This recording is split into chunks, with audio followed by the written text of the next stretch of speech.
लोगों से कहना चाहता हूं, कम मेक इन इंडिया।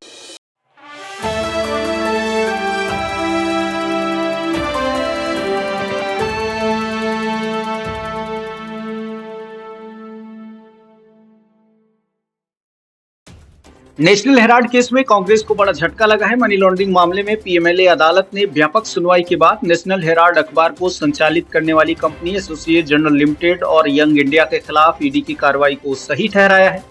दरअसल ईडी द्वारा एजेएल और यंग इंडिया की 752 करोड़ की संपत्ति को कुर्क करने का आदेश जारी किया गया था, जिसके बाद अब निर्णायक प्राधिकरण ने इसे सही बताया है। बता दें कि इस मामले में कांग्रेस नेता सोनिया गांधी और राहुल गांधी से पूछताछ हो चुकी है। यंग इंडिया में राहुल और सोनिया गांधी के 76% हिस्सेदारी है। कोर्ट ने अपने आदेश में कहा है कि उनका मानना है कि ईडी द्वारा कुर्क की गई संपत्ति और इक्विटी शेयर अपराध की कमाई है और मनी लॉन्ड्रिंग के अपराध से जुड़ी है।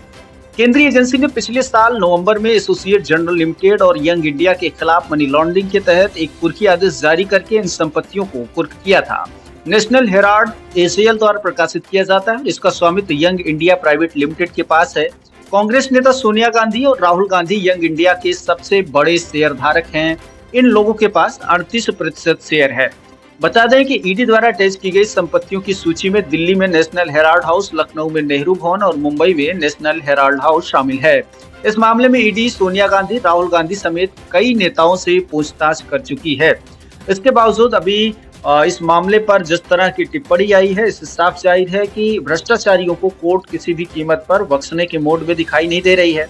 आपको बता दें कि पिछले दिनों बाबा रामदेव की स्वामित्व वाली पतंजलि कंपनी के द्वारा भ्रामक विज्ञापनों को लेकर के सुप्रीम कोर्ट में तल्ख टिप्पणी की गई थी, जहां पे कहा गया था कि बाबा रामदेव ने झूठ बोलकर अपनी दवाइयों को बेचने का षड्यंत्र रचा था, जिसके बाद लिखित में माफीनामा प्रस्तुत किया गया, लेकिन कोर्ट ने अभी भी उस पर अपना फैसला सुरक्षित रखा है।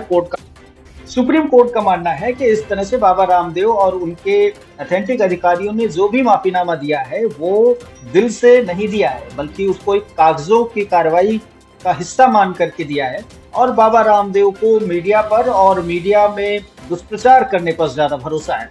सुप्रीम कोर्ट ने कहा है कि आम जनता की किसी भी तरह से कोई परेशानी न होने पाए, इसकी जिम्मेदारी भी उसके पास है।